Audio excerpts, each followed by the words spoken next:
মোৰ আজন্মৰ আমাৰ চলি পৰম কৃপালু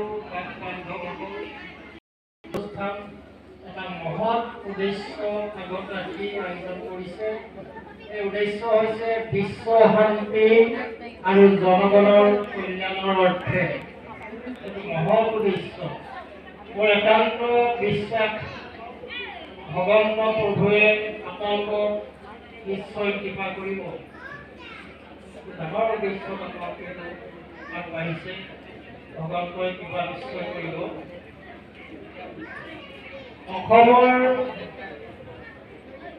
জনসমাজত সৰ্বশ্ৰেষ্ঠ শিৰোমণি শ্ৰীমদ ভাগৱত গ্ৰন্থভাগীৰ প্ৰভাৱ অপৰিসীম।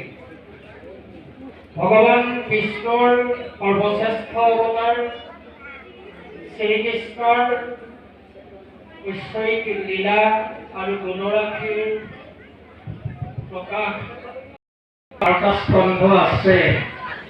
ইয়াৰ প্ৰথম আৰু দ্বিতীয় স্কন্ধ দুটা প্ৰকৃততে প্ৰস্তাৱনা সংখ্যক দিয়ে ধৰা হয়। স্কন্ধ এই প্ৰস্তাৱনা স্কন্ধ দুটাত এই যে মই কাহিনীটো ক'লোঁ, ব্যাসদেৱ মতিভ্ৰম হ'ল, নাৰদ আহিলে, নাৰদৰ লগত যিখিনি কথোপকথন, সেইখিনি কথা আছে। প্ৰথমৰ সময়ত পাঠ কৰোঁতে মই পাবই পাইছিলো কৰোঁতে এই কথাখিনি তাত সোমাই আছে। গতিকে প্ৰকৃত ভাগৱত ভাগ আৰম্ভ হৈছে ৩ নম্বৰ স্কন্ধৰ পৰা, ৩য় স্কন্ধৰ পৰা। তাৰপৰা ভাগৱত প্ৰকৃততে আৰম্ভ হৈছে। কিতাপৰ প্ৰস্তাৱনা যেনেকৈ থাকে মুখবন্ধ ভাগৱতৰ দুটা স্কন্ধ মুখবন্ধ প্ৰকৃততে। যিকি নহওক এই ভাগৱত ভাগ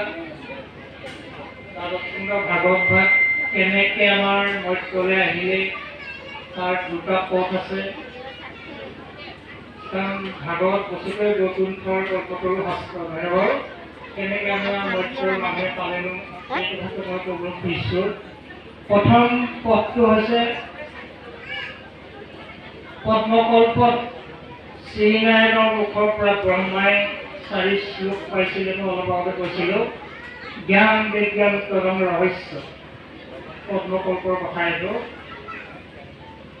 ব্ৰহ্মাই আকৌ নাৰদক দিলে কৃষ্ণ মিশ্ৰ জ্ঞান বিজ্ঞান পৰম ৰহস্য জীৱ ঈশ্বৰ নাৰদক দিলে দুটা পদ লগাই দিলে বেছিকে নাৰদে সেই যে ব্যাসৰ আশ্ৰমলৈ আহিলে ব্যাসক ক'ব লগা সময়ত নাৰদক কেনেকৈ ৰচনা কৰিবা কথা কৈছো নাৰদে ব্যাসক দিলে জ্ঞান বিজ্ঞান পৰম ৰহস্য জীৱ ঈশ্বৰ গুণ ক্ৰিয়া নাৰদটা লগাই দিলে কেইটা হ'ল যে